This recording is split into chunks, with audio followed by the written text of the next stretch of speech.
Hello everyone. Today we are discussing about the third chapter of part 1, that is the importance of weak chemical interactions.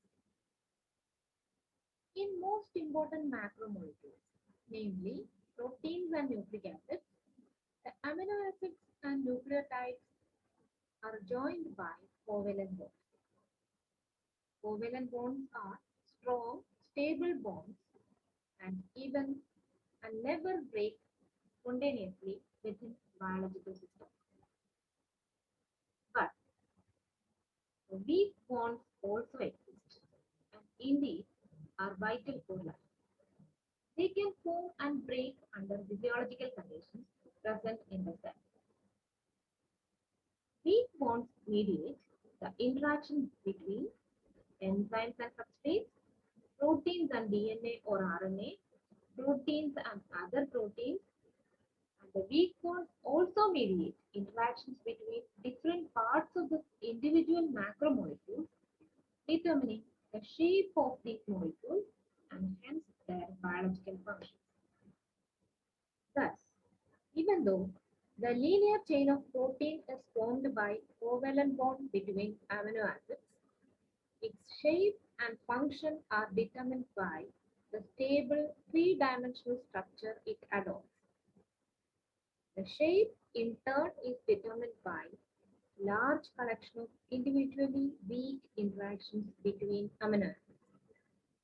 Likewise, this weak non-covalent bond holds the two chains of a DNA double helix together. And these bonds include van der Waals bonds, hydrophobic bonds, hydrogen bonds, and ionic bonds, which are so vital to the proper function of all biological macromolecules. And these type of bonds are the focus of this chapter. First of all, we are discussing about the characteristics of chemical bonds. The chemical bond is an attractive force that holds atoms together. Originally, it was thought that only covalent bonds hold atoms together in molecules.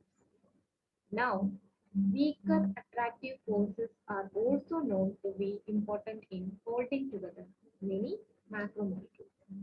For example, four polypeptide chains of hemoglobin are held together by combined action of several weak bonds.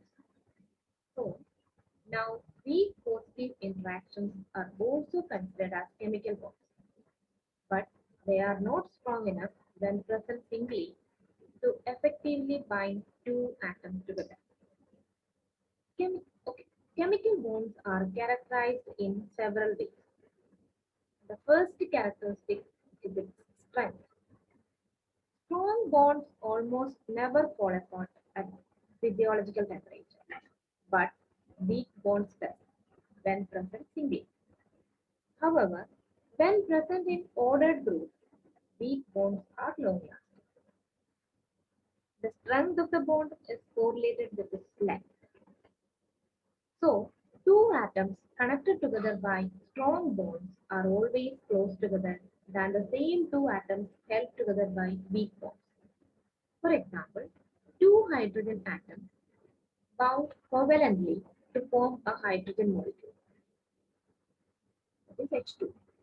Here, there are 0.74 angstrom apart. So, in the case of hydrogen molecule, two hydrogen atoms are 0.74 angstrom apart, whereas same two atoms held together by van der Waals forces are 1.2 angstrom apart. So if there is any van der Waals force between these two similar atoms, it will be kept at 1.2 angstrom apart. That means the strong bonds are always close together compared to weak bonds. Second characteristic is the maximum number of bonds that a given atom can make. The number of covalent bonds that an atom can form is called its valence. For example, oxygen has a valence of 2, so it can never form more than 2 covalent bonds. There is more variability in the case of van der Waals bonds. The the number of possible bonds is limited only by the number of atoms that can touch each other simultaneously. And the third characteristic shown by chemical bonds are the bond angle. The angle between two bonds originating from a single atom is called the bond angle. The angle between two specific covalent bonds is always approximately the same. For example, when a carbon atom has four single covalent bonds, they are directed tetrahedrally. That means the bond angle is around 190. In contrast, the angle between weak bonds are much more variable. And the next characteristic of chemical bond is freedom of rotation. Bonds differ also in the freedom of rotation they allow. Single covalent bonds permit free rotation of bond atoms, whereas double and triple bonds are quite rigid. Here in this picture, they have shown the freedom of rotation of the bond that is seen between C5 and C6 of a glucose molecule. Okay. So, by this freedom of rotation of the single bond between the C5 and C6, these three types of conformations are possible. These three types of different forms of glucose can be seen. Okay. Then, the bonds with partial double bond characteristics, such as peptide bonds, are also quite rigid. The partial double bonds means they are caused by resonance in structure, which is the transfer of pi electrons. The partial double bonds are caused by resonance in structure, which is by the transfer of pi electrons. Pi electrons are nothing but the electrons which form the second bond in a double bond. Okay, so the partial double bonds are caused by resonance in structure, which is the transfer of pi electron from one side to another. Okay. The term partial is used because the structure can resonate or flip between two or more conformations. That means either in a double bond state or in a single bond state. And the peptide bond, peptide or the amide bond um, is the CONH section. If there is a CONH section, here in this picture, you can see CONH section can be seen at the center of each peptide bond. And here, this nitrogen, this N has 5 outer electrons. Out of these 5 electrons, 3 are used to form single bonds to C, H, and Cr. Okay, so out of these 5 electrons, outer electrons, they will use 3 electrons to form single bonds with hydrogen, carbon, and Cl or carbon, alpha carbon. And so there exists a lone pair of electrons. Okay, out of this 5, 3 involved in formation of single bonds with hydrogen, carbon, and alpha carbon. So two electrons, that is a lone pair of electrons exist, and which can be donated to either to this, which can be donated to the Cn. Okay, this lone pair electrons can be donated to this Cn. Okay, the Cn. So the Cn bond now resonates to C double bond N structure. So it forms C double bond N structure. Okay, now the C, which is involved in double bond with nitrogen, now occupies, or it is having 5 bonds. That means 2 with nitrogen, 2 with oxygen, and 1 with alpha carbon. Okay, but we know that in the case of carbon, four bonds are in the four bonded condition, carbon is stable. So in this five bonded stage, carbon is unstable. So it tries to donate this pi electron pair to the oxygen atom in C double bond O. Okay, so what happens is that the C try to give this lone pair of electron to this oxygen that is already in double bond with this carbon. So therefore, in a peptide chain, both this CN and CO. Okay, the CN and CO that may either exist as C single bond N or C double bond N. And this CO that may also exist as C double bond O or C single bond O. So these, in the case of a peptide bond, both the C single bond N or C double bond N and C double bond O or C single bond O can exist as both single and double bonds. Hence, they both have a partial double bond characters. Okay, so both of this show CN and CO shows either double bond or single bond characters. And this process can be reversed. That is why they have shown a double-headed arrow here. So this process is reversible. So because of this process, the peptide bonds, the peptide double bonds uh, are also rigid. That means for that reason, the C double bond O and N double bond C double bond O and N double bond C group bound together by peptide bond must lie in the same plane. So it will always lie in the same plane. Okay. So it will always lie in the same plane, and so the peptide bonds are rigid. Much weaker ionic bonds impose no restrictions on relative orientation of bonded atoms. But that is not the case of weaker bonds, especially the ionic bonds, which do not impose any restriction to the relative orientation of bonded atoms. That means it shows high freedom of rotation to the bonds. Then coming to the chemical bond formation involves a change in form of energy. So the spontaneous formation of a bond between two atoms always involves the release of some of the internal energy of the unbounded atom and its conversion to another energy. Once again, the spontaneous formation of a bond between two atoms always involves the release of some of the internal energy of the unbounded atom and its conversion to another energy. The stronger the bond, the greater amount of energy released upon its formation. The bonding reaction between two atoms, that is A and B, is described as A plus B gives AB plus energy, where AB represents the bonded aggregate and by the formation of AB from A and B, some energy will be released. And the rate of reaction is directly proportional to the frequency of collision between A and B.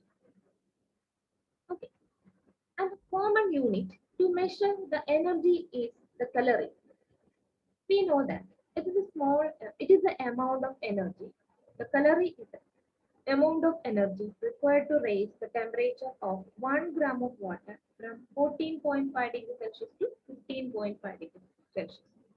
Simply, it means 1 calorie is the amount of energy required to rise the temperature of 1 gram of water by 1 degree Celsius.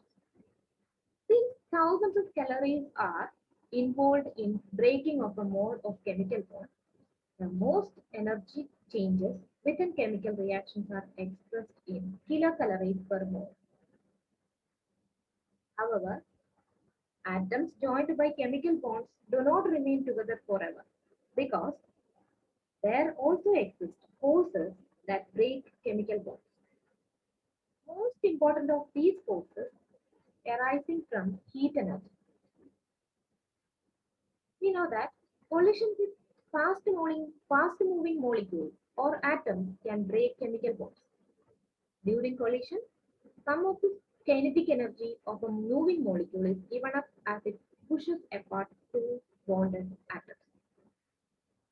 When the temperature increases, the movement of molecules becomes faster, and that will increases the probability of collision also.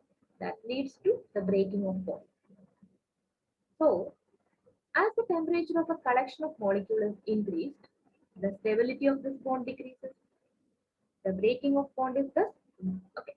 So, the breaking of a bond is thus indicated by the formula AB plus energy gives A plus B. So, we have to input energy in order to break a bond, in order to break bounded atoms into separate atoms. So A plus B plus energy, sorry, AB plus energy gives A plus B. The amount of energy that must be added to break a bond is exactly equal to the amount that was released upon the formation of bond. Thus, it follows the first law of thermodynamics that states that energy can be neither made nor destroyed. And the bond energy is thus a result of combined action of bond making and bond breaking forces. When an equilibrium is reached in a closed system, the number of bonds forming per unit time will equal the number of bonds breaking. Then, the proportion of bonded atoms is described by the mass action formula.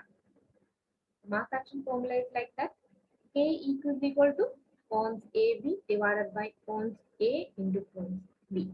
Here, KEQ is the equilibrium constant. Cons A, cons B, and cons AB are the concentrations of A, B, and AB respectively in moles per liter. Then comes to the concept of free energy. Free energy is the energy that has the ability to do work, and it is denoted by the symbol G. The second law of thermodynamics tells that a decrease in free energy, that is delta G negative, always occur in a spontaneous reaction. When equilibrium is reached, there is no further change in the amount of free energy, that is delta G becomes zero. The free energy lost as equilibrium approach is either transformed into heat or used to increase the amount of entropy. Entropy, we know that it is a measure of amount of disorder. For example, when sodium chloride is dissolved in water, heat is absorbed rather than released. There is no net decrease in free energy because of this increase in disorder of the sodium and chloride ions as they move from solid to dissolved state. Clearly, stronger the bond, greater the change in free energy, that is delta G that accompanies its formation, the greater the proportion of atoms that must exist in the bond. That is, stronger the bond, greater will be the change in free energy that accompanies its formation, and the greater the proportion of atoms that must exist in the bond. This idea is quantitatively expressed as delta G is equal to minus RT log KEQ, or KEQ is equal to e raised to minus G by RT. Here R is the universal gas constant, T is the absolute temperature, KEQ is the equilibrium constant, and E is 2.718.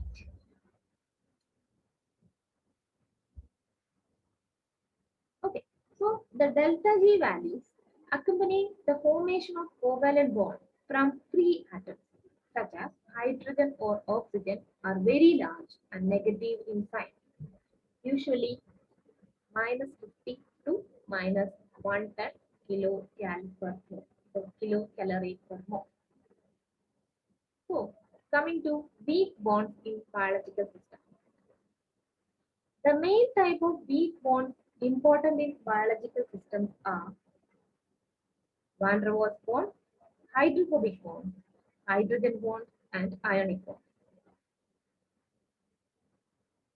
These bonds have energies between 1 to 7 kilocalories per mole. The weakest bonds are the van der Waals bonds. They have the energies between 1 to 2 kilocalories per mole. The energy of hydrogen and ionic bonds ranges between 3 and 7 kilocalories per mole.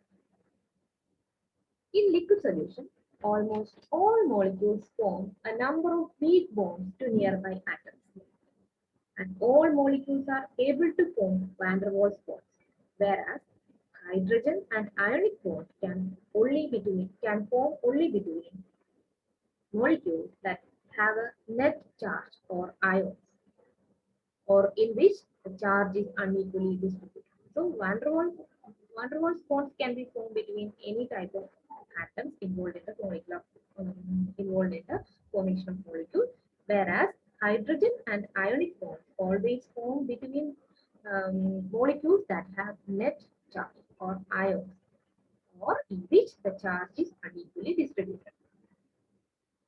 These bonds are covalent, constantly made and broken at physiological temperature. So it is constantly made and broken at physiological temperature. Then they have explained the differences between polar and non-polar molecules. All forms of weak interactions are based on attraction between electric charges. The separation of electric charges can be temporary or permanent, depending on the atom size. For example, the oxygen molecule. The oxygen molecule, there we can see a symmetrical distribution of electrons between its two oxygen atoms. So each of its two atoms is uncharged. Here in this picture, they have shown that two oxygen atoms are involved in the formation of an oxygen molecule. Here, this darkly shaded electrons are the electrons of the first oxygen, and lightly shaded um, circles are the electrons of the second oxygen, and these are symmetrically distributed. Okay, its distribution is symmetrical. So there is no that means each of its two atoms is uncharged.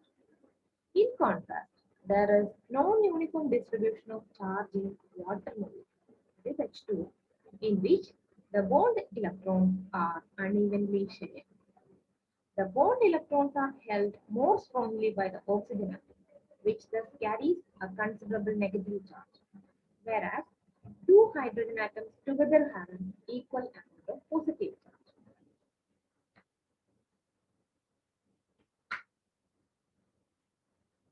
A combination of separated positive and negative charge is called as electrical dipole moment. Electric dipole moment. Here in this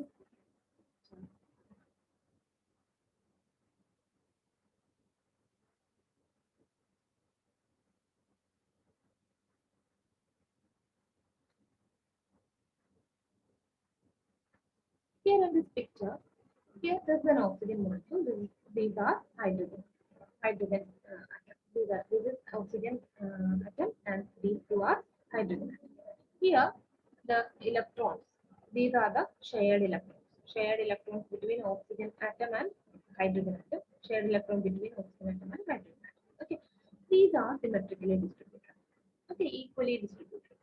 But in this picture, we can see the affinity of or the position of this electron, shared electrons are more close to this oxygen atom than that of hydrogen atom. Okay, because the oxygen is having more affinity for this electron. So we can consider that more electronegative atom, and the hydrogen is having less affinity with this electron. So we can say, and it is having less affinity for this electron, shared electron. So we can say they are electropositive atoms. So in the same molecule of water, there exists a variation in charge. That means here we can see more electronegativity, but here you can see more electropositivity. Such a phenomenon is called as electric dipole moment. Unequal electron sharing reflects dissimilar affinity of this bonding atoms for electrons. Atoms that have a tendency to gain electrons are called as electronegative, and electropositive atoms have a tendency to give up. So in this picture, from this picture itself, we can say the oxygen is electronegative and the hydrogen is electropositive because the oxygen is having more affinity for this shared electrons.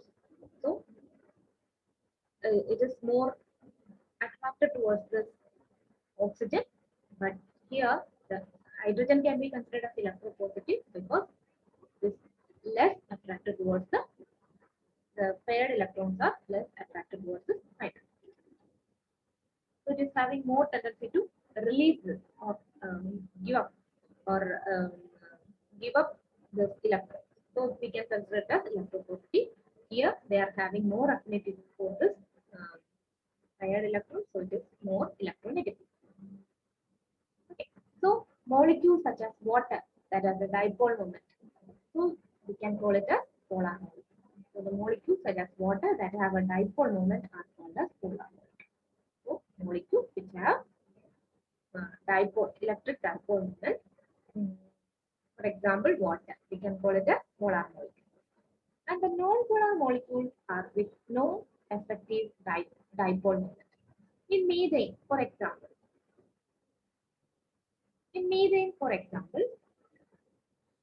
the carbon and hydrogen atoms have similar affinity for their shared electron pair.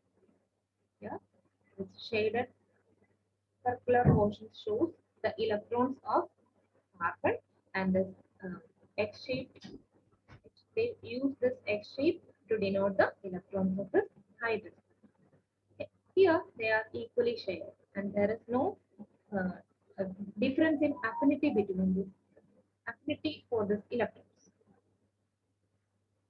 So, in non-polar molecules such as methane, the carbon and hydrogen have similar affinities for their shared electron pair.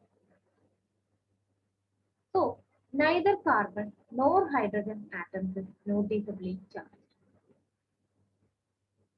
Okay. Here, we cannot say there is no electric dipole moment. Okay. They are evenly distributed. There is no difference in affinity between this affinity for this shared electron between this carbon and hydrogen. So we can consider it as non-polar molecule. If there is no electric dipole, so we can consider it as non-polar molecule. Then coming to van der Waals bond. Van der Waals bonding arises from a non-specific attractive force originating when two atoms come close to it.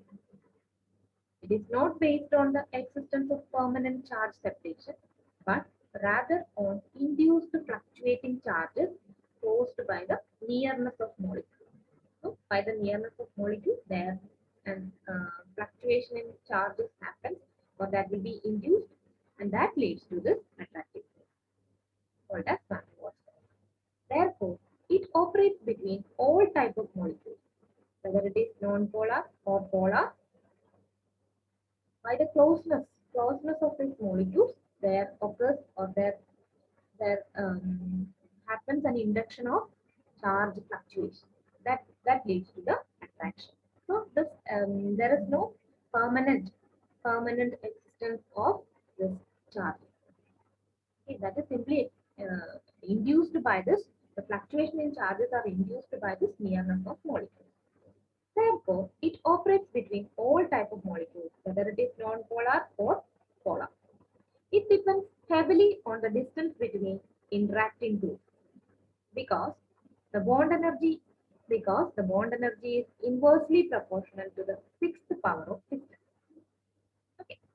So the van der Waals repulsive forces also exist even at short distance. In addition to this attraction, there are also some repulsion also happens. This repulsion is caused by the overlapping of outer electron shells of atoms involved. So, the van der Waals attractive and repulsive forces balance at a certain distance, specific for each type of atom. This distance is called as van der Waals radius. In this picture, they used to explain the van der Waals forces of attraction. Here, the distance is 10 angstrom. The distance between two atoms is 10 angstrom.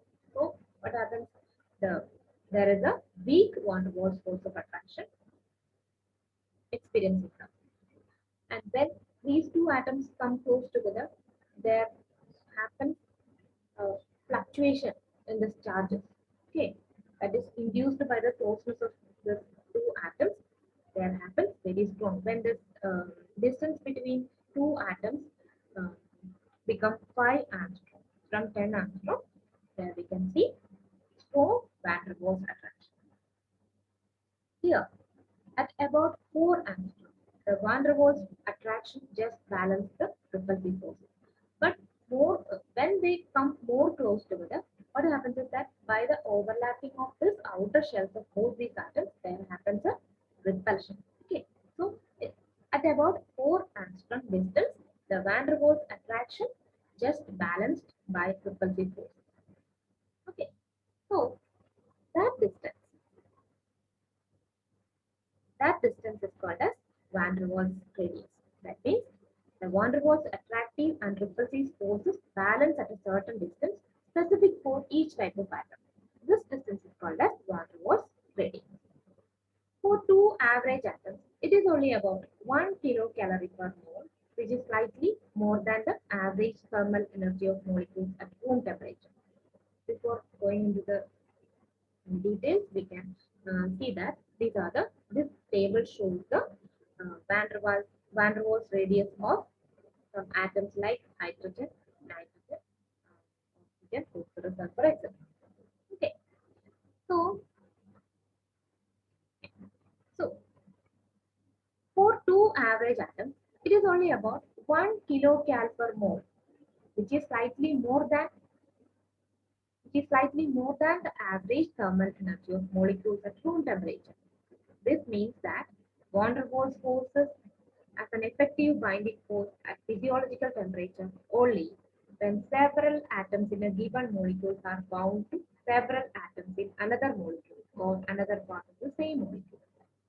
That means for two average atoms, this van der Waals force between them will be around 1 kilocal per mole, which is slightly more than that of the average thermal energy of molecules at room temperature.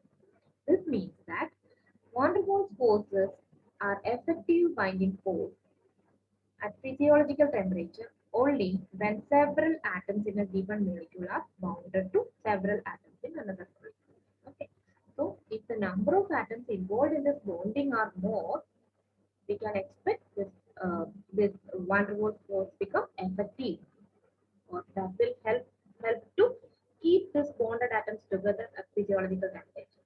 Otherwise, when the number of atoms involved in the formation of van der Waals force is less, we cannot say they will remain together. These two atoms involved in the formation of a molecule remain together at physiological temperature. Okay, so that is what they want to tell.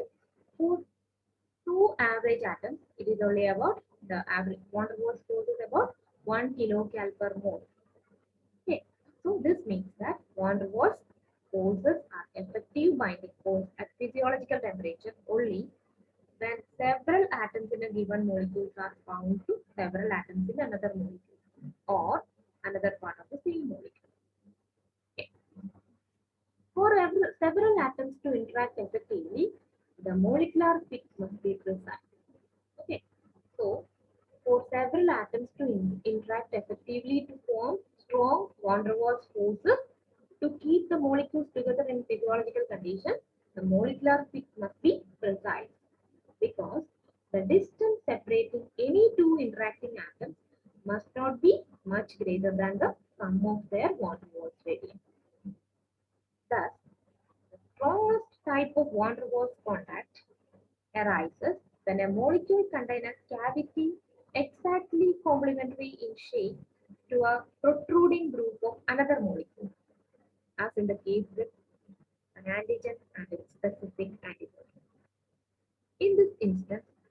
binding energy sometimes can be as large as 20 to 30 kilocalories per mole. So, the antigen antibody complex is seldom apart. Okay. So, for several atoms to interact effectively and form strong van der Waals forces to keep these molecules together in physiological conditions, there should uh, the molecular fit must be precise because the distance separating these two interacting atoms must not be much greater than the sum of their van der Waals radii.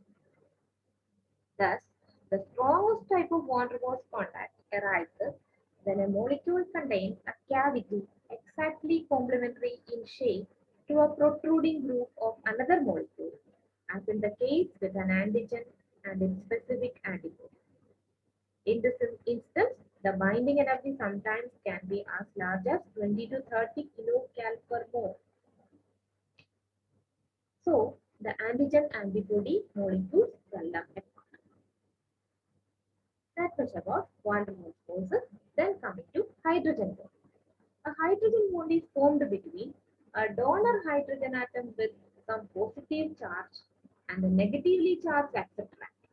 For example, the hydrogen atom of amino, that is NH2 group, are attracted by a negatively charged ketone, that is C double bond O oxygen atom. The biologically most important hydrogen bond involves hydrogen atoms covalently bound to oxygen atom or nitrogen atom. In the absence of surrounding water molecules, bond energies ranges between 3 and 7 kilocalories per mole. Stronger bonds involving the great charge difference between donor and acceptor atoms. So, the hydrogen bonds are weaker than covalent and considerably stronger than non-covalent. Unlike van der Waals bonds, hydrogen bonds are highly directional. In the strongest hydrogen bond, the hydrogen atom points directly at the acceptor atom. If it points more than 30 degrees away, the bond energy is much less. Then coming to the next type of weak bond, that is ionic bond.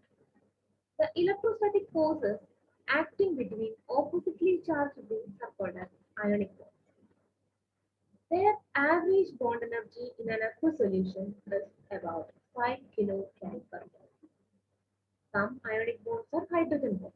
For example, a hydrogen atom belonging to an amino group, that is NH2, binds strongly to an oxygen atom of a carboxyl. These binding forces are effective only when the interaction surfaces are close. This proximity is possible only when the molecular surfaces have a complementary structure so that a protruding group or a positive charge on one surface is matched by a cavity or the negative charge on another. That is, the interacting forces must have a lock-and-key relationship. Under physiological conditions, water molecules rarely ionize to form H plus and OH minus. Instead, they exist as polar water molecules, HOH molecules, with both the hydrogen and oxygen atoms forming strong hydrogen bonds. In each water molecule, okay, here you can see the, this is the oxygen atom that is attached to two hydrogen atoms by covalent bonds. Okay, so the water molecule, and this crowded area shows the uh, van der Waals radius of all these atoms involved in the formation of water molecule, that is oxygen and two hydrogen. In each water molecule, the oxygen can bind to two external hydrogen atoms. Here, in this picture, they have shown that this is the oxygen. These are the hydrogen of a particular water molecule. So, two hydrogen attached with one oxygen atom with the help of covalent bond. That is a single water molecule. Okay. oxygen of a single water molecule will form hydrogen bond. This dashed lines show that this oxygen forms hydrogen bond with two external hydrogen atoms. And at the same time, the hydrogen atom, which is covalently attached with oxygen to form a water molecule, also forms a hydrogen bond with another oxygen atom. Similarly, this hydrogen that is already covalently bound with oxygen to form water molecule is again forms a hydrogen bond with another oxygen atom. Okay, so in each water molecule, the oxygen can bind to two external hydrogen atoms, whereas each hydrogen atom can bind to one adjacent oxygen atom. These bonds are directed tetrahedral. So these are directed tetrahedral. So in its solid and liquid form, so water in its solid and liquid form, each water molecule tend to have four nearest neighbors. One, two, three, four. Four nearest neighbors, one in each of the four directions of the tetrahedron. Okay, this is the tetrahedron. Tetrahedron. Each molecule into which this the each atom, each and every atom of this single water molecule form hydrogen bond is located on each corners of this tetrahedron. So in ice, the bonds of these neighbors are very rigid and the arrangement of molecule is fixed. Even in liquid form, at any given instant, most of these water molecules are bound by four strong hydrogen bonds. Okay. So, the, so this is a diagram of the lattice formed by water molecules by the formation of this hydrogen bonds. Hydrogen bonds between uh, the oxygen and uh, hydrogen molecules which are involved in the formation of water molecule which form hydrogen bonds with neighboring atoms of water. The polar molecule can form good hydrogen bonds, so they tend to be soluble in water to various extent, to various degrees. And non-polar molecules are insoluble in water because they cannot form hydrogen bonds with water molecules but only form water bonds. Okay, so polar molecules are dissolved in water because it can form hydrogen bond with water molecules, but the non-polar molecules cannot because it is insoluble in water because they cannot form hydrogen bond with water. Then coming to the next type of bond, that is hydrophobic bond. When we try to mix water with a non-polar compound that cannot form hydrogen bond, such as a benzene, the water and benzene molecules rapidly separate from each other. Water molecules forming hydrogen bonds among themselves, while benzene molecules attach to one another by one bond.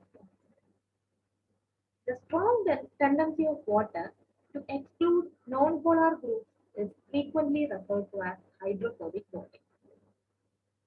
All the bonds between non-polar groups in a water molecule are called as hydrophobic bonds. So, hydrophobic bonds are important in stabilization of proteins and complexes of proteins with other molecules. And it also helps in partitioning of proteins into membranes. So, the hydrophobic bonds are important in stabilization of proteins, complexes of protein with other molecules, and also in partitioning of proteins into membranes. In short, the weak bonds are necessarily the basis by which enzymes and substrates initially combine with each other. Thus, the enzyme substrate complexes can be both made and broken apart readily as a result of random thermal movement and can function quickly. If the enzymes were bound to their substrates on or their products by small powerful bonds, they would not act much more slowly. They would not act much faster. Okay, so this weak bonds are necessarily the base by which the enzymes and substrate initially combine with each other. Okay, because of this bond that can be made and broken apart readily, the random thermal movement can result in functioning of this enzyme or the functioning of the enzyme very quickly. Next is the importance of, okay, so the weak bonds are also helps in mediating most protein DNA and protein interaction, which are essential for the cells to detect and respond to signals, express genes, replicate, repair, and recombine their DNA, and to regulate all these processes. So the weak bonds are very much important because they are necessarily the basis by which the enzymes and substrate initially combine with each other, and the functioning of enzymes happens uh, rapidly uh, by the by these weak bonds. The weak bonds are easy to form and broken apart quickly, uh, and it will also help to mediate most protein DNA, protein-protein interactions, which are essential for cells to detect and respond to signals, express genes, replicate, repair, and combine their DNA, and to regulate these processes. That much about the third chapter, that is the importance of weak interactions. We will meet again with another